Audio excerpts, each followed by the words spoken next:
Our psyche is set up in accord with the structure of the universe, and what happens in the macrocosm likewise happens in the infinitesimal and most subjective reaches of the psyche. Carl Jung.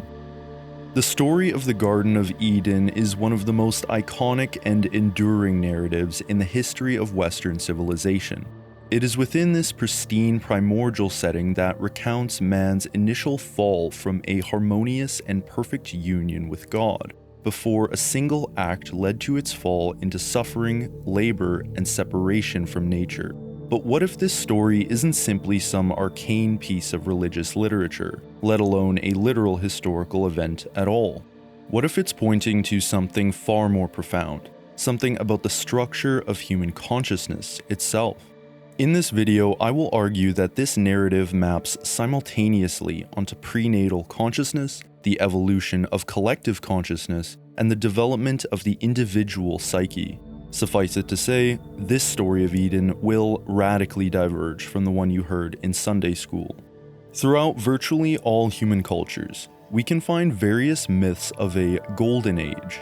These generally comprise a sense of nostalgia for a time when there was no suffering, disease, or pain, and humankind lived in harmony with the natural world. Through some kind of external pressure or traumatic event, the golden age was lost, and the state of man and the world became fallen. In the myth of Eden specifically, this is due to Adam and Eve acquiring the knowledge of good and evil after a serpent beguiled them into eating fruit from the tree which God told them not to partake of. In the wake of this fall, mankind would be forever cast out of the garden. Condemned to till the earth and suffer great pains during childbirth, mankind would now be required to find ways to cope with nature.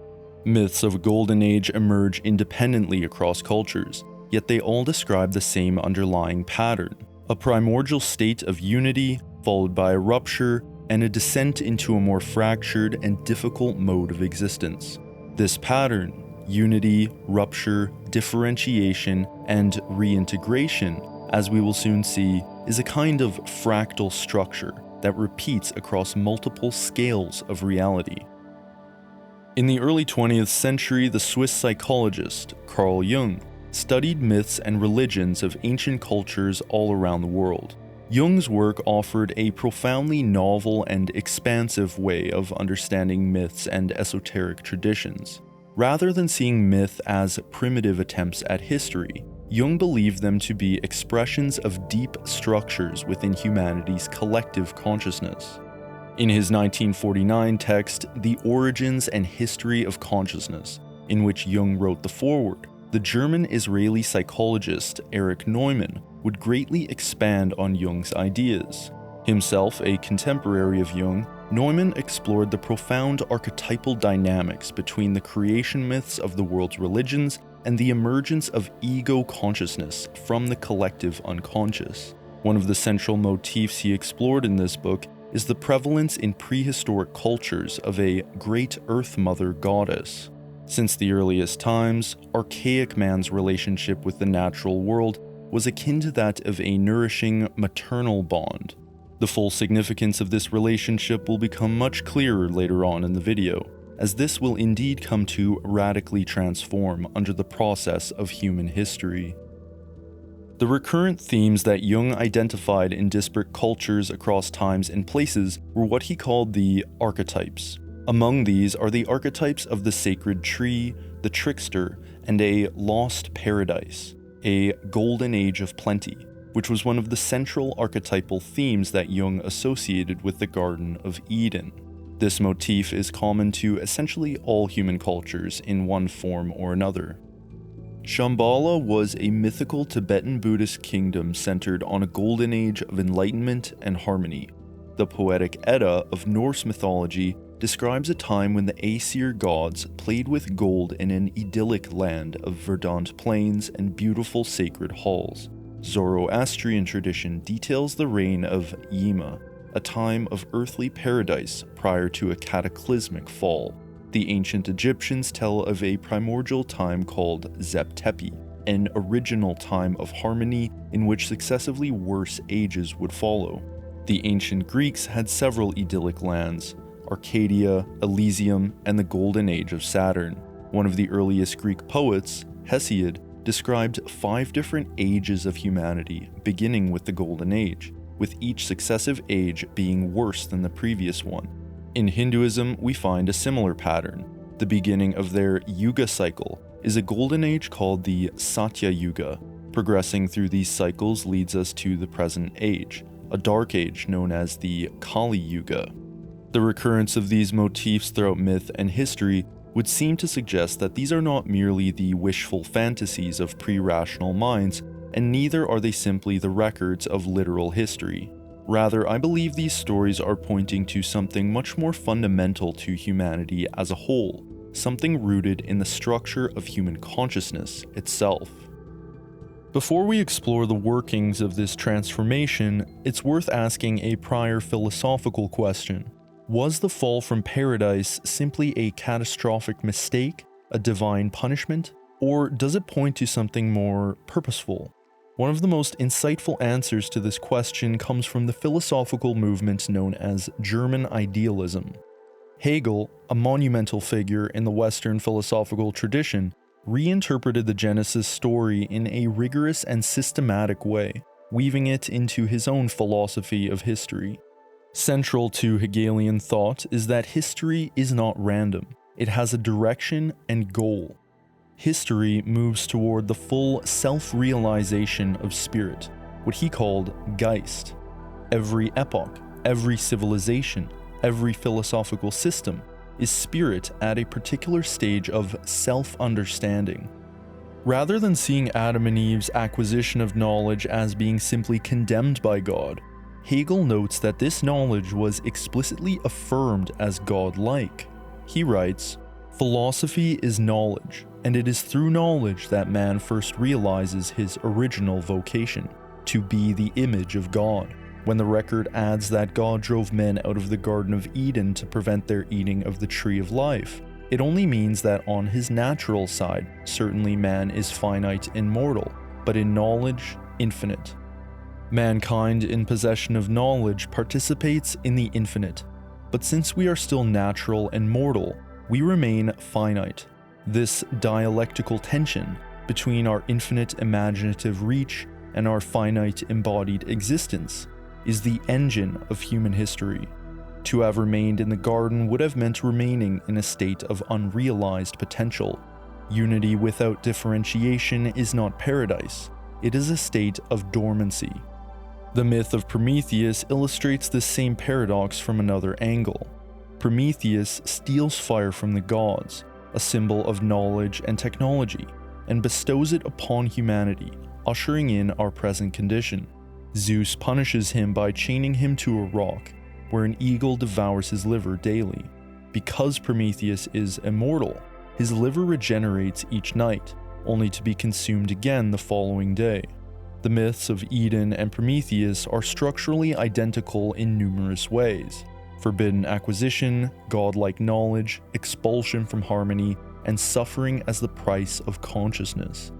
Both suggest that what was lost was not simply a better world, but an earlier one, and that the rupture, painful though it was somehow necessary. With this philosophical framing in place, we can now examine the deeper mechanics of what this transformation of consciousness actually entailed, and why it appears to be written into the very structure of the human psyche. The Swiss philosopher and linguist Jean Gebser, who in the early 20th century would meet and exchange ideas with Jung, explored many of the same questions. While Jung focused more on the depths of the unconscious and the development of the individuated self, Gebser studied the structural evolution of human consciousness.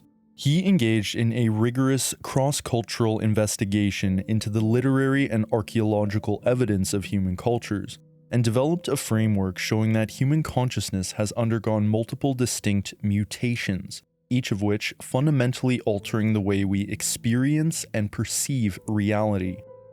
In The Ever-Present Origin, Jean Gebser describes 5 different consciousness structures, the earliest being the archaic, followed by the magical, mythical, mental, and integral structures. Each of these represent a distinct mode of perceiving and relating to reality. Each of these structural mutations has enriched our experience of reality by making available new qualitative dimensions for human consciousness. As Gebser and many others now believe, human consciousness is again undergoing such a mutation, that being the shift from the mental perspectival structure toward the integral structure. We'll have more to say about that later on. Rather than simply being past historical epochs, succeeding structures build on the previous ones, becoming latent within us. For example, the magical structure constitutes an egoless, timeless, tribal group identity, broadly attributed to Stone Age cultures prior to the Neolithic, although timelines between structures are more of a gradient rather than a sudden shift. When we lose ourselves in the psychic energy of a crowd, swept up into the rhythmic bass of a rave, or in the mob mentality of a protest, we are descending into the deeper parts of the psyche which constitute the magical structure. In moments like these, the ego loosens its grip, and the powers of a collective group psyche hold sway, for better or worse. When a new consciousness mutation begins to unfold, the preceding structure becomes deficient. This is an important distinction that Gebser makes. Each of these structures has an efficient and deficient mode. When a structure is working efficiently, it is disclosing new aspects of reality and opening itself to the world. When it is deficient, it begins to lose its power and close itself to reality. A potent example of this is the Spanish conquest of the Aztec Empire. This wasn't just the clash of two civilizations of differing strength. It was the collision of the magical, mythical, unperspectival attitudes of the Central American Aztecs with the rational, technological, perspectival attitudes of the Spanish conquistadors. The Aztec Chronicle of Bernardino de Sahagún perfectly summarizes the nature of this confrontation between the deficient magical mythical and the newly emerging efficient mental structure. Quote, "The Mexican king Montezuma sends other sorcerers who were to cast a spell on the Spanish. The soothsayers, the magicians, and the high priests likewise went to receive the Spanish, but it was to no avail. They could not bewitch the people. They could not reach their intent with the Spanish. They simply failed to arrive." Authentic spell casting, a fundamental element of the collective consciousness for the Mexicans, is effective only for the members attuned to the group consciousness. It simply bypasses those who are not bound to or sympathetic toward the group. We can think of the magical structure as being similar to the consciousness of a child under the age of 7. They have yet to develop a rigid self-world boundary, nor a distinct individual identity. Symbolic and pictographic thinking means that the child gives the same significance to an image or representation of what the thing is supposed to represent. Symbol equals reality. This is why their toys come to life, and this is also why the game of peekaboo works, because they literally think you cease to exist. The line between presence and absence is unstable. This directly corresponds to primitive magical practices, like voodoo dolls. The representation is equal to the figure it seeks to replicate. Likewise, the child is sheltered and nourished by the mother, scarcely willing or acting at all, in the same way that Mother Nature enveloped and nourished early man. Gebser defines the magical structure as spaceless. The world isn't yet organized into a spatial field with a perceiving subject at its center. Taboo, totem, and ritual in archaic and early tribal cultures can be understood as protective structures against a world that is too present, too interpenetrating. Similarly, young children are extraordinarily susceptible to the emotional atmosphere of their caregivers. They haven't yet developed the insulation that comes with a clearly defined self-world boundary. A common misconception regarding the connections between the consciousness of primitive humans and that of children is for modern people to find this offensive. But this is actually a very short-sighted view that fails to see the depth of primitive consciousness.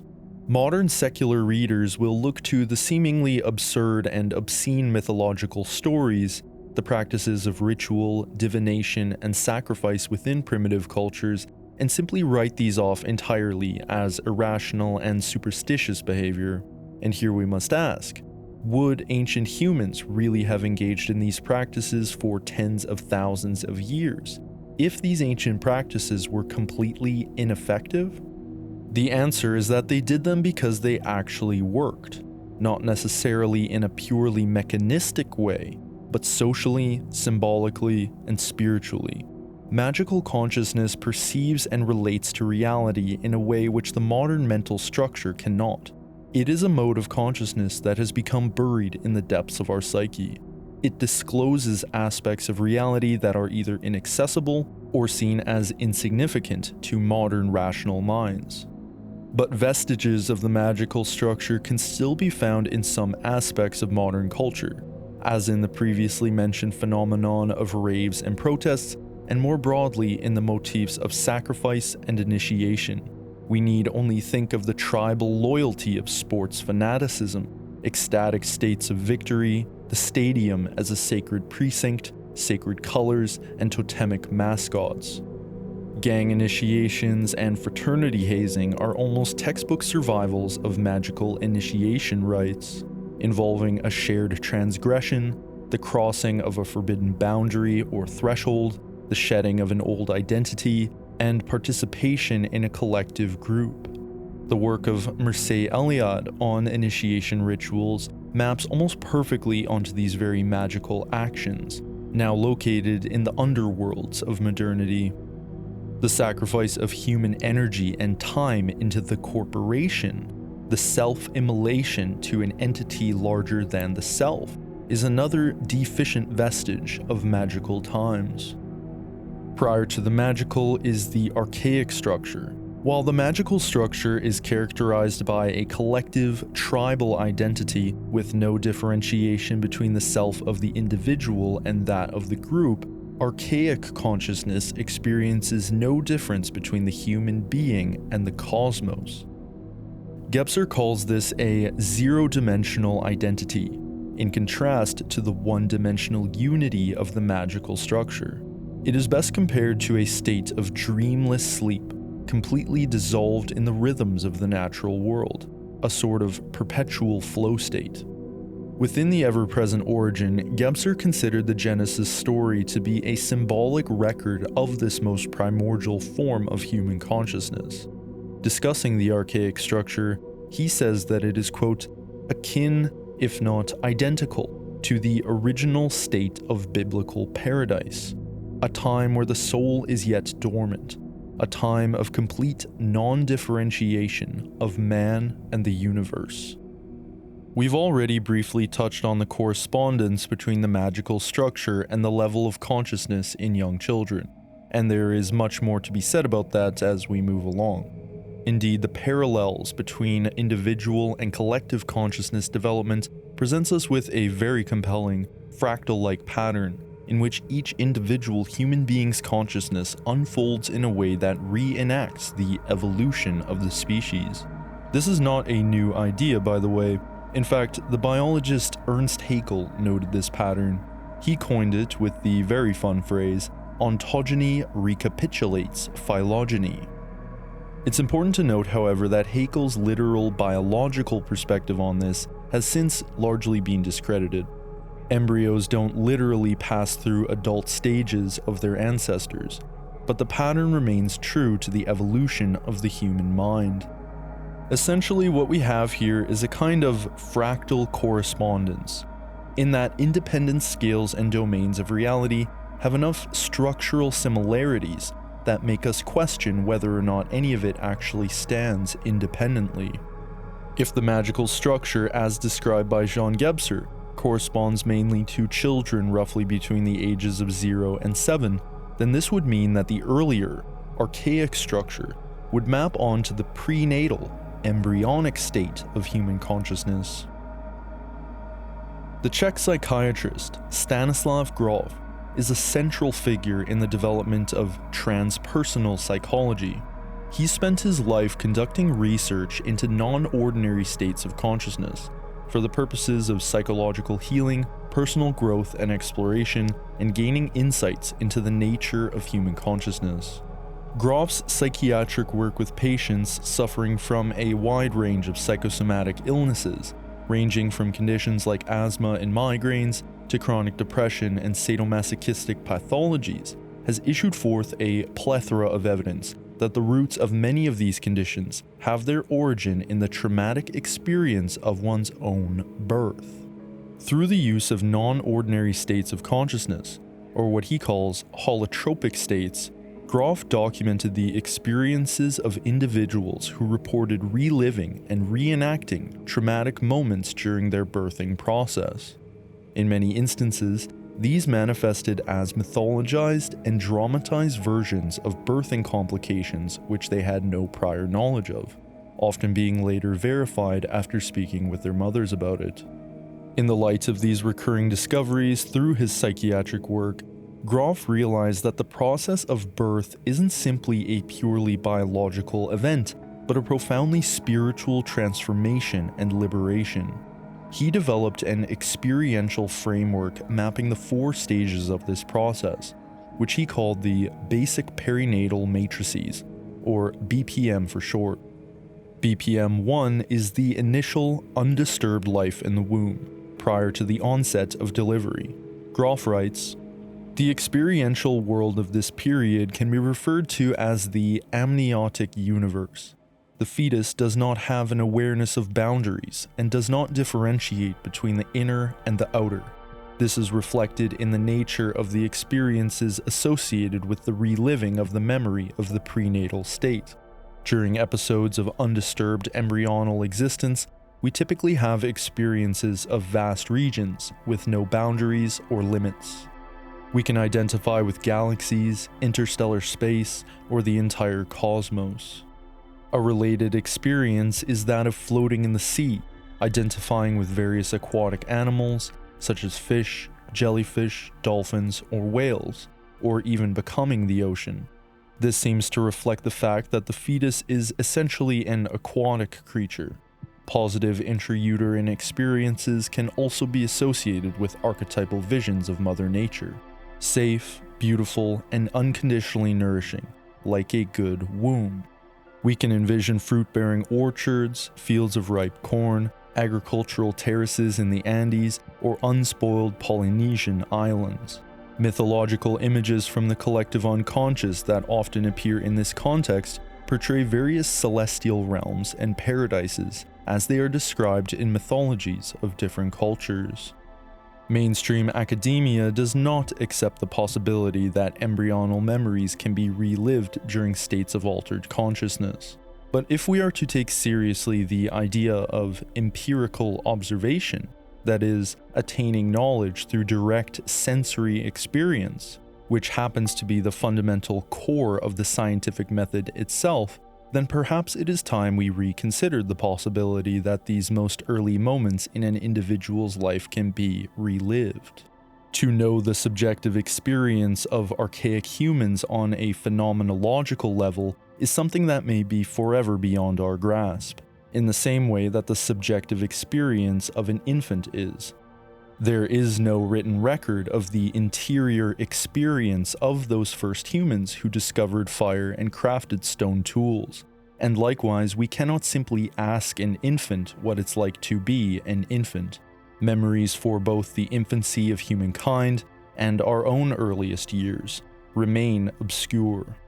These are domains of conscious experience that may be permanently inaccessible to us. Either we infer what that experience is like based on the behaviors and products of it, or we give more weight to testimonies of experiences during altered states of consciousness, such as those documented by Stanislav Grof during the prenatal state. In the decades following Groff's publications, new studies have consistently shown the significance of fetal memory and cognitive development in the womb. As early as the 3rd week following gestation, the foundations of the central nervous system begin to form. Electrical brain activity is detected around the 5th week. Synapses begin to form around the 17th. Neural connections between the sensory cortex and thalamus develop as early as the 24th, and by the 30th week, REM sleep and dreaming occurs. Delta waves, 0.5 to 4 Hz, associated with states of deep, dreamless sleep, are the dominant rhythm of the developing fetal brain from around 20 weeks onward. This too parallels Gebser's description of the archaic structure in a very literal, biological way. Stan Grof's methods for inducing holotropic states most notably included breathwork and entheogenic substances. An updated glance at some of the most recent literature on psychedelic states in therapeutic settings likewise gestures to the empirical validity of these experiences.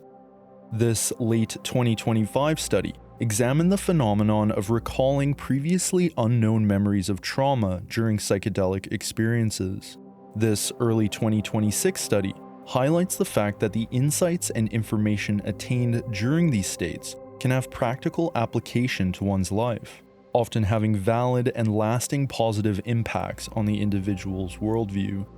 What this is all pointing toward, I believe, is that the dissolution of the ego can allow one access into the depths of the personal and collective unconscious. Entheogenic substances are simply one way to do this. What matters the most is that the rigid and impenetrable boundary that the ego constructs between the self and world temporarily becomes porous and permeable. Access to the personal unconscious allows for the retrieval of unknown or repressed memories, like those associated with our birth. Access to the collective unconscious, therefore, takes us into the vast and mysterious waters of collective memory, the realms of archetypes and myth. Looking to the story of the Garden of Eden, we can find a symbolic resonance between the paradisiacal life in the biblical garden and the oceanic oneness of embryonal life in the womb. Both constitute a pre-conscious, harmonious, boundless state of unity with nature or the Creator, free of pain and struggle, in ideal conditions, supplied with unconditional love and nourishment. This is the archaic structure of human consciousness. There is yet no particularized ego, it is a state of zero-dimensionality and absolute oneness, and the split between self and other is non-existent. Gebser's archaic human was one in a complete identification with the whole of nature. The embryo isn't merely in contact with the maternal organism, it is metabolically, hormonally, and chemically continuous with it. The mother's blood oxygen levels are the fetus's oxygen levels. The mother's stress hormones enter the fetal bloodstream. There is no inside experiencing an outside. The amniotic fluid suspends the fetus in a weightless, muffled, temperature-constant state. There are, quite literally, no boundaries between skin and water because the water is body temperature fluid that has been part of the body's chemistry. The oceanic and aquatic nature of embryonic life provides us with another connection to the Genesis story. Genesis chapter 1 describes the pre-cosmic world as a formless void, where the Spirit of God presided over the face of the primordial waters. Indeed, not only in Christian doctrine, but in many other religions, the creation of the world began with the primordial watery abyss. Even today, evolutionary biology has found the origin of complex life to have arisen out of the primordial oceans. Oceans, abysses, caves, and other vast, fathomless depths which envelop and subsume are always associated with the archetype of the maternal womb, in addition to being symbols of the unconscious. As an archetypal complex, the oceanic, unconscious, prenatal existence in the womb can of course have negative manifestations as well. For example, if the mother drinks or smokes while bearing a child, or even expresses feelings of anxiety or doubt relating to pregnancy, this can manifest for the fetus as images of being poisoned, of drowning in a toxic lake, of being suffocated by malicious and demonic forces. In his work with patients during holotropic states, Stan Grof documented experiences of these exact themes during the BPM-1 phase. In his book, Psychology of the Future, He includes the experience of a patient during one of their psychiatric sessions under a high dose of LSD. Quote, "I was suspended in a liquid milieu, and some harmful chemicals were being channeled into my body through the umbilical area. Using some unknown receptors, I was detecting these influences as noxious and hostile to my organism. While this was happening, I was aware that these toxic attacks had something to do with the condition and activity of the maternal organism. Occasionally, I could distinguish influences that appeared to be due to ingestion of alcohol, inappropriate food, or smoking. A different kind of discomfort seemed to be caused by chemical changes accompanying my mother's emotions, anxieties, nervousness, anger, and conflicting feelings about pregnancy. During this experience, these feelings subsided, and the patient found themselves experiencing the truly miraculous epiphanies which religious traditions and mystics have spoken of since time immemorial." The next passage is long, but it's worth repeating here. Quote, "On one level, I was still a fetus experiencing the ultimate perfection and bliss of a good womb, or a newborn fusing with a nourishing and life-giving breast. On another level, I became the entire universe. I was witnessing the spectacle of the macrocosm, with countless pulsating and vibrating galaxies, and was it at the same time. These radiant and breathtaking cosmic vistas were intertwined with experiences of the equally miraculous microcosm, from the dance of atoms and molecules to the origins of life and the biochemical world of individual cells. For the first time, I was experiencing the universe for what it really is, an unfathomable mystery, a divine play of absolute consciousness. For some time, I was oscillating between the state of a distressed, sickened fetus and a blissful and serene intrauterine existence. At times, the noxious influences took the form of insidious demons or malevolent creatures from the world of spiritual scriptures or fairy tales. During the undisturbed episodes of fetal existence, I experienced feelings of basic identity and oneness with the universe. It was the Tao, the beyond that is within, the Tattvam Asi, thou art that, of the Upanishads. I lost my sense of individuality. My ego dissolved, and I became all of existence. Sometimes this experience was intangible and contentless. Sometimes it was accompanied by many beautiful visions, archetypal images of paradise, the ultimate cornucopia, golden age, or virginal nature. I became a dolphin playing in the ocean, a fish swimming in crystal clear waters, a butterfly floating over mountain meadows, and a seagull gliding by the sea. I was the ocean, animals, plants, the clouds, sometimes all of these at the same time. When Jean Gebser says that the archaic structure experiences no differentiation between man and the universe, the passage just quoted perfectly encapsulates what this means. As it is a form of consciousness with no boundaries, it is at once the absolute consciousness of everything.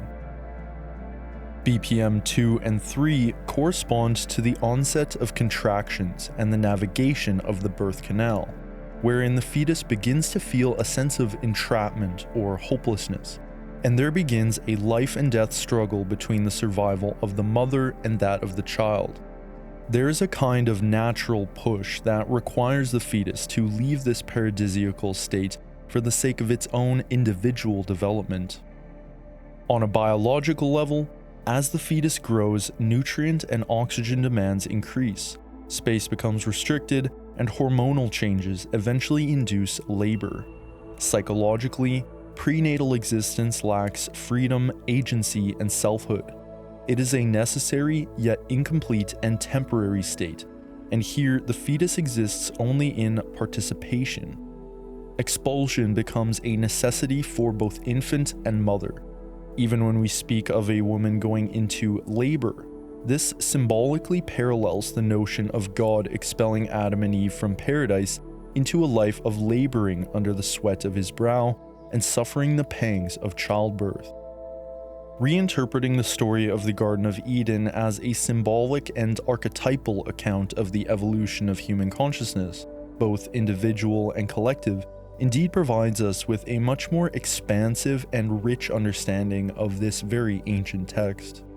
It shouldn't come as a surprise then that the Genesis story, which undeniably originates from oral traditions of great antiquity, would not be written down until the emergence of the mythical structure of consciousness, the structure which began to overlap with the magical sometime around the 3rd millennium BC. This interpretation of Eden, based on the depth psychology of Jung, the perinatal matrices of Groff, and theories of consciousness evolution from thinkers like Gebser and Neumann, sheds light onto the notion that the expulsion from Eden was a tragic yet necessary stage. The fall into history, the birth of the ego, is exactly what was required for us to become fully human and realize the innate potential which until then remained dormant. Countless interpretations have emerged from those first few chapters in Genesis. Temptation lures mankind to acquire knowledge. The serpent was already in paradise from the start. Contrary to orthodox belief, the serpent is not simply evil, but as many other traditions suggest, the serpent is a symbol of wisdom, cyclical renewal, and transformation. The presence of the serpent in paradise would appear to suggest that even in this primordial state, knowledge and transformation remained latent. This brings us to the climax of the Genesis story, the expulsion from Eden and the fall of humanity into history. After eating the fruit, their eyes were opened, and they became as gods. Adam and Eve had attained the knowledge of good and evil. That is, they became conscious of the principle of opposites. Absolute identity had split into duality. The undifferentiated self had split into the self and the other. This was accompanied by great feelings of shame and guilt, and a sense of their intrinsic vulnerability, as seen in their immediate reaction to clothe themselves. God couldn't allow them to continue living in paradise in this fractured state, nor could he allow them to eat from the other tree in Eden, the tree of life. Otherwise, they would achieve immortality. Recalling the myth of Prometheus, it was in this desolate state of bondage that his immortality became meaningless. In his state of exile, he only wished death could bring an end to his agony. What this seems to indicate is that this present stage is incomplete. Ego consciousness cannot achieve immortality. Consciousness needs transformation before it can return to wholeness. The Promethean condition suggests that immortality in a fractured state is simply unbearable. With these frameworks in place, we can follow the pattern further. The expulsion from the Garden of Eden thus signifies two major transformations on two different scales. On the one hand, returning to Stanislav Grof's framework of the basic perinatal matrices, in the final phase, BPM 4 represents the moment of birth, the resolution, and the complete separation of the boundaries between infant and mother. In holotropic states, this stage is associated with archetypal themes of a profound release, of Dionysian and Plutonic forces welling up from the depths into an ecstatic liberation. BPM 4 is the post-Eden state, where the infant finds itself as an independent being set apart from a world outside itself. When the mother embraces the newborn, they are united again, but this time in a new way. This reintegration, as we will soon see, may provide us with clues as to the ultimate goals of consciousness evolution. On the other hand, returning to Jean Gebser's framework of consciousness structures, the fall from Eden signifies the transition from the archaic to the magical structure of consciousness. For the first time, mankind's fusion with nature is frayed, and the primeval forest presents itself as something which humanity must contend with. Nature becomes something to be tamed, reined in, controlled, and eventually dominated. As the boundaries of the human ego began to form, so too did the boundaries of human settlements and shelters. marking for the first time a distinct separation between the human being and the Earth Mother Goddess. Mankind must now find ways to cope with the forces of nature, and we see the rise of the hallmarks of the Paleolithic life world, of shamanism, magic, and ritual art. Magical consciousness corresponds to the next phase of the individual child's development, the stage lasting until approximately age 7. The attribution of timelessness to this structure aligns with the phenomenon of childhood amnesia. Children around this time are yet to grasp the concept of a continuity between past and present events. They exist fully in the present moment. And here we might add William James' famous saying that childhood consciousness is a blooming, buzzing confusion. Emotional regulation is initially done externally by the mother or family. The infant requires codependency to feel secure. Archaic man, likewise, only feels secure within his group, and we need only think of the widespread vision quest in tribal cultures, where the temporary removal from the group is an extremely difficult and challenging rite of passage. Similar to that of a child, magical consciousness is primarily pictographic and symbolic. Prehistoric cave paintings of animals were taken to be the actual animals.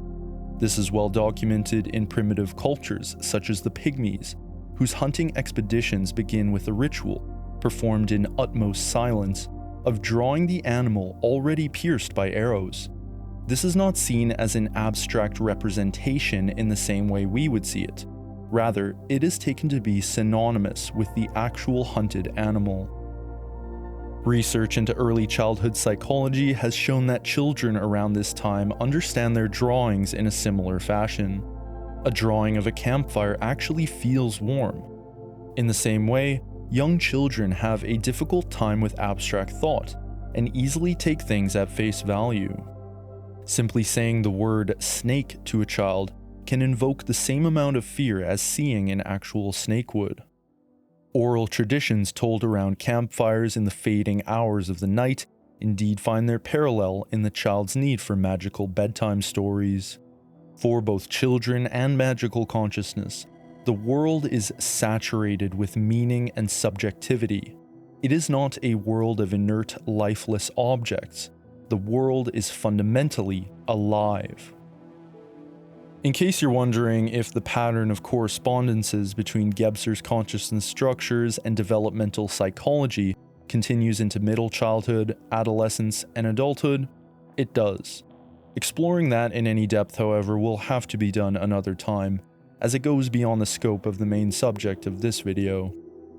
If this pattern holds true across scales, it raises an uncomfortable question. The individual's passage from prenatal unity into the world is not gentle. It is a violent, disorienting rupture that leaves lasting psychological imprints. If ontogeny recapitulates phylogeny, then the collective transition out of both archaic and magical consciousness, humanity's own birth into history, should parallel this rupture. Myths of a golden age universally describing a lost paradise and a catastrophic rupture may be our biggest clue. The final component to this investigation, which cannot be left unexamined, is the connection between myths of a golden age and the theory of an ancient apocalypse. On the individual level, we've established that the sense of nostalgia for paradise can be traced back to the prenatal world and the imprint left on the psyche as a result of the traumatic ordeal of birth. On the collective level, this suggests that there must have been some kind of a traumatic event deep in the prehistory of humankind to necessitate such a transformation of consciousness. Mutations in consciousness structures only arise in response to external and internal pressures which the current consciousness structure is ill-equipped to manage. This means that a transformation of consciousness becomes necessary.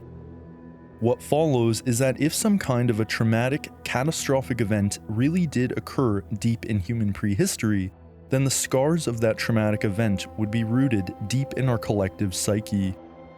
Infants' brains are profoundly plastic and extremely susceptible to outside influences. Traumatic experiences or even minor imbalances in the dynamics of the mother and father can have lifelong consequences to the child's psychological development. Unhealthy attachment issues often find their roots during these most early stages of the child's life. But what happens if we extrapolate this to the infancy of humankind? What if the stable dynamic between nourishing Mother Nature and primitive humans was at once profoundly disturbed? What can be made certain is that the prevalence of Golden Age myths appears to point to a collective sense of loss. The prospect of a kind of ancient apocalypse remains a subject of intense debate, and the precise nature of such an event is as yet largely mysterious. However, analysis of ice cores, geological strata, and megafaunal extinction tells us that something big happened. It resulted in humankind essentially abandoning a nomadic mode of life which sustained us for hundreds of thousands of years, in exchange for agriculture, an endeavor that scarcely yielded sufficient nutrients, required far more labor, and actually degraded our health for numerous generations before it became feasible. A crucial distinction needs to be made here, since Gebser doesn't pin the structures down to any specific dates, or connect their transitions to any environmental catastrophes or climatological shifts. There is room for some speculation in the light of more recent evidence. It might be tempting to attribute the Younger Dryas period to the shift from the archaic Edenic state into the magical, but I personally don't believe this is correct. The environmental and archaeological evidence surrounding the Younger Dryas, the megafaunal extinctions, the shift to agriculture, the comet impact hypothesis, more likely marks the rupture from the magical into the early mythical structure. Archaeological evidence suggests that the magical structure was already well in place long before then. Ochre engravings, intentional burials, and early symbolic artifacts push the origins of magical thinking back to at least 100,000, potentially up to 300,000 years ago. This is especially seen in the Paleolithic Renaissance, the explosion of cave art, shamanic imagery, and long-distance trade networks emerging around 40 to 50,000 years ago. All of this long precedes the Younger Dryas, which occurred roughly 12,900 to 11,700 years ago. The rupture from the archaic, what is symbolically the expulsion from Eden, simply might not be datable. I believe it's possible that the initial wound of our species might recede so far back in the mists of time that it is remembered only as a vague sense of collective nostalgia, preserved only in myth. And perhaps this is fitting, in the same way that none of us remember our own birth and the first few years of life in that timeless magical mode of being. Of much greater significance would be the events that transpired during the Younger Dryas period, approximately 12,000 years ago, as it fundamentally changed humanity's relationship with nature forever. What began to emerge was a sense that the natural world is threatening, hostile, and not to be trusted.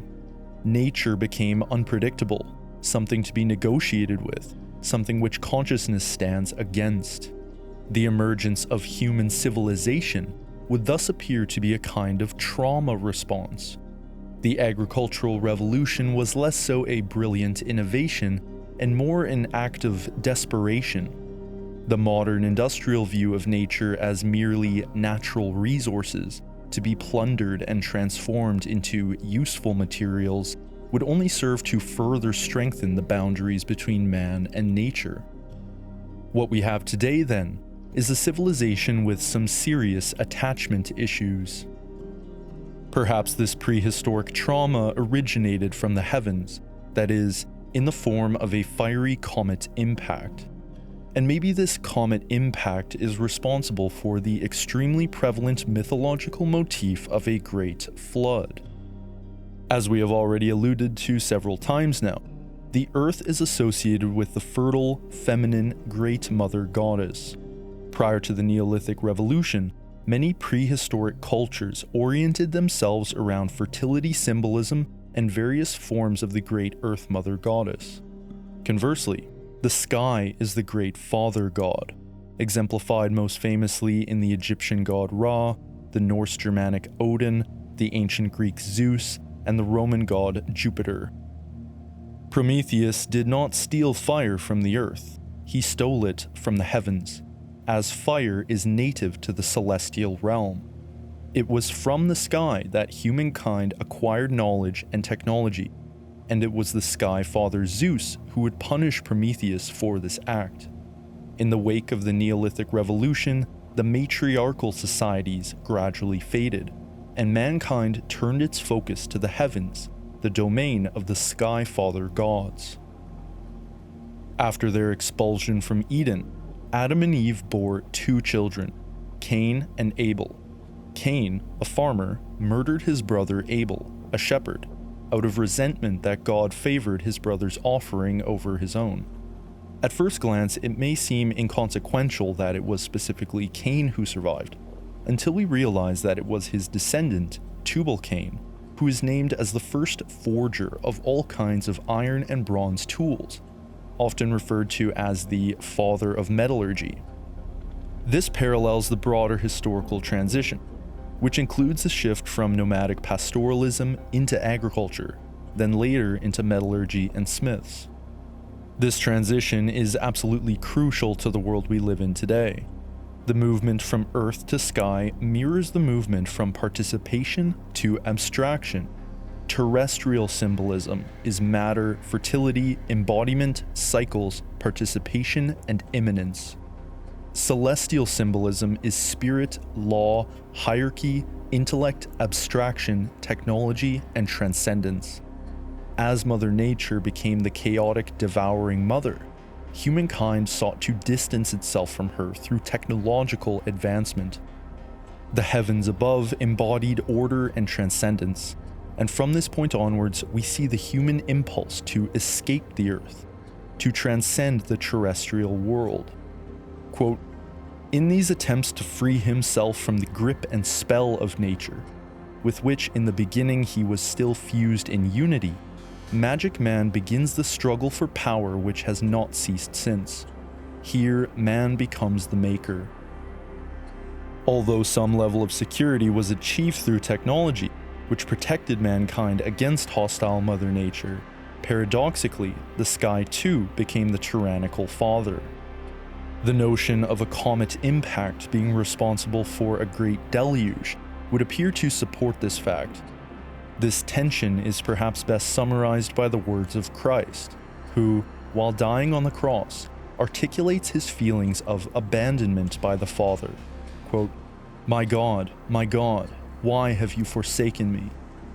Considering that Christianity laid many of the foundations for the modern world, and that Jung saw Christ as a symbol of the self, makes this cry especially potent. These collective feelings of maternal and paternal alienation, it would seem, points to our present situation, in which the impulse to escape Earth and leave for the cosmos has mutated into an impulse to escape the body and reality as a whole, into various kinds of digital worlds and hyper-realities. If we can zoom out and put all the pieces of this puzzle into place, a pattern of interconnected synchronicities emerge. And it is at this point in the video that we can begin to integrate all the concepts and viewpoints covered, reconcile these with the present moment, and make our way back home. The pattern we have outlined in this video so far is one in which human consciousness begins in an original state of undifferentiated unity. This is followed by a rupture, a disintegration out of the primordial origin and into a kind of initiation phase, a difficult and fractured mode of life in which pain and struggle come to bear on human consciousness. The polarity of good and evil only comes about after the self is distinguished from the other. In the modern world, we find ourselves at a most peculiar moment in history, in which individual atomization and separation, alienation from the natural world, and a complete breakdown of culture, tradition, and societal norms have reached levels of intensity which we have never before seen. None of us chose to make the world this way. Nobody asked for a world where we don't even know who lives on our street. None of us decided to create a world where everyone is absorbed in their own atomized hyper-realities. None of us wanted to create cities dominated by freeways and endless expanses of unaffordable cookie-cutter houses.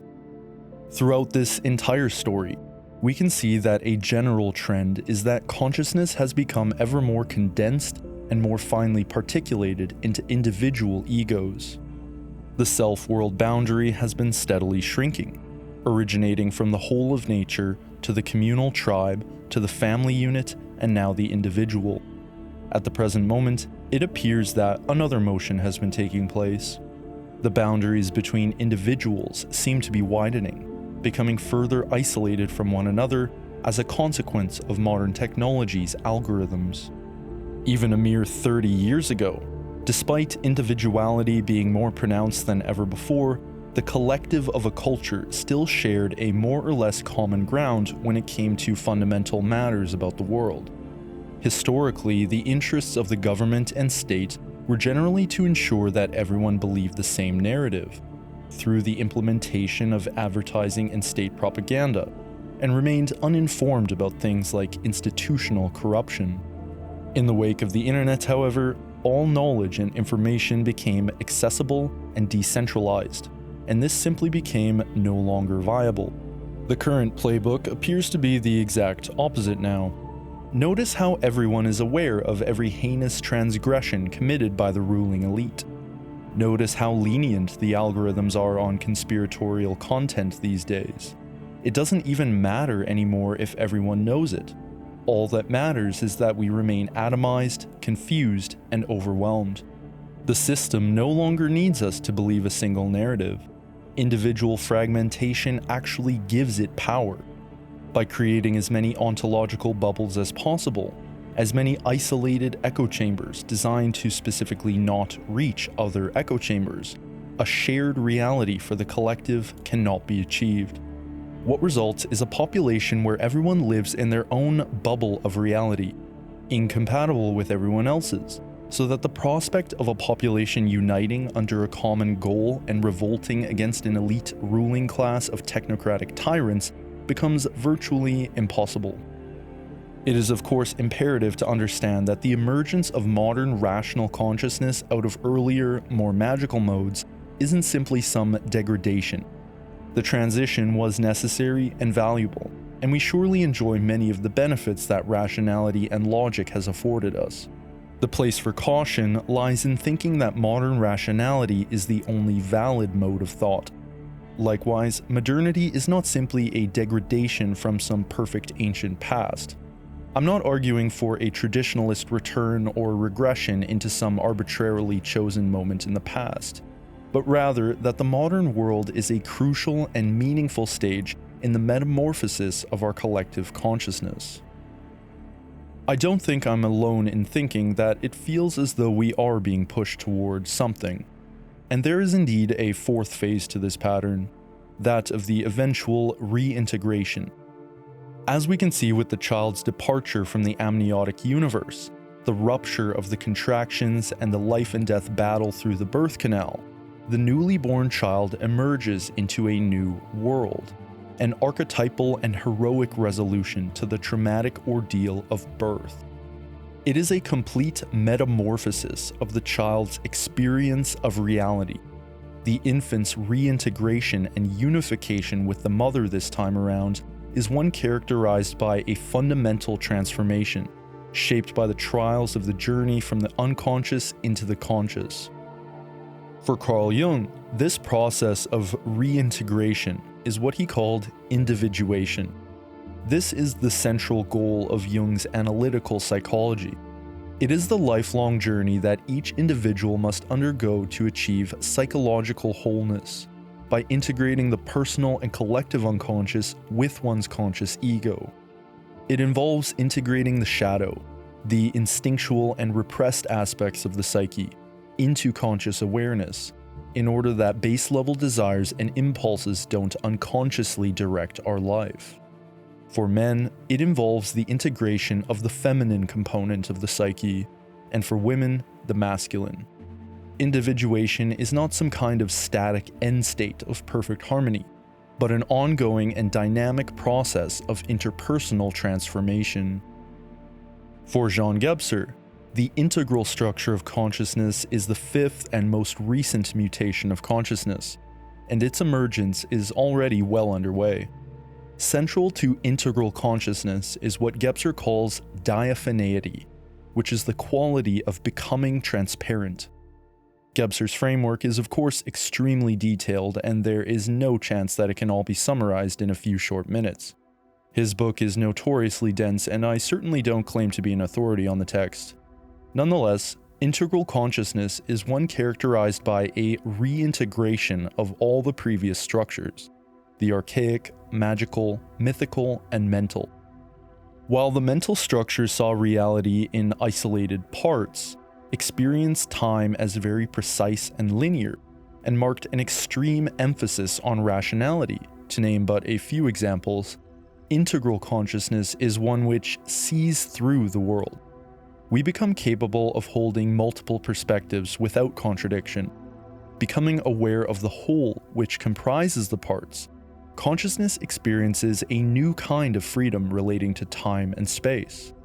Consciousness ceases to be confined in the three dimensions of space, and is likewise able to experience time as an indivisible whole, where past, present, and future can coexist and inform one another.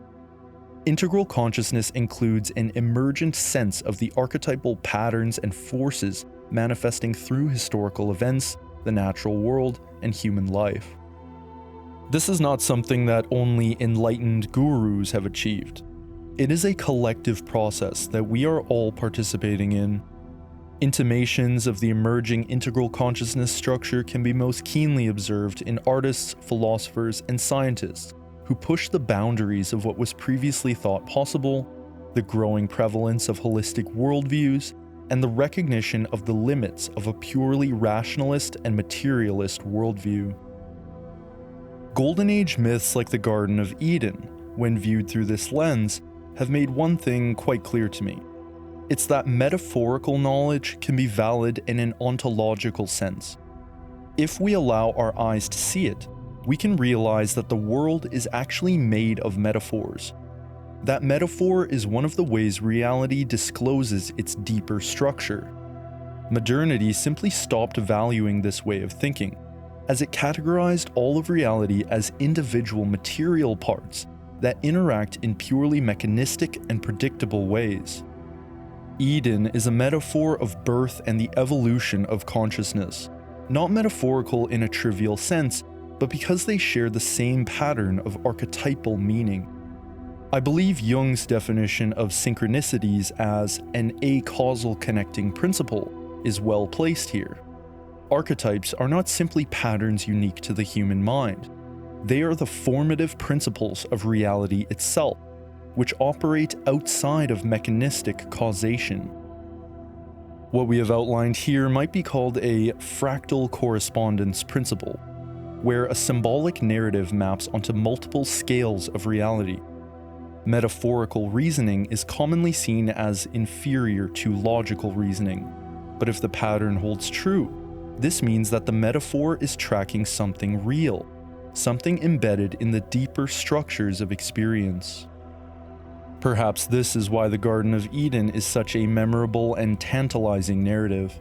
Not simply because humanity is nostalgic for a primordial past, but rather that the memory of unity is woven into the structure of consciousness itself. The longing to return home, to overcome alienation and fragmentation, to find the one. Something in the depths of consciousness beckons us forward, woven into the stories of our individual lives and the unfolding arc of human history as a whole. The truth is that we can never return to Eden. As the infant can no longer return to the womb, so too humanity cannot regress into a primordial past. The journey forward requires the descent into differentiation, suffering, and exile. What lies beyond the horizon will surely exceed our wildest imaginations, as we will be forced to reconcile and overcome the differences which have for so long been the central tension of the human journey. The crisis of the modern world is not so much a simple collapse, but the necessary birth pangs that will deliver us into a new world. If you made it all the way to the end, I'm deeply grateful, and I'd love to hear your thoughts on all of this. Till next time, stay curious. Peace.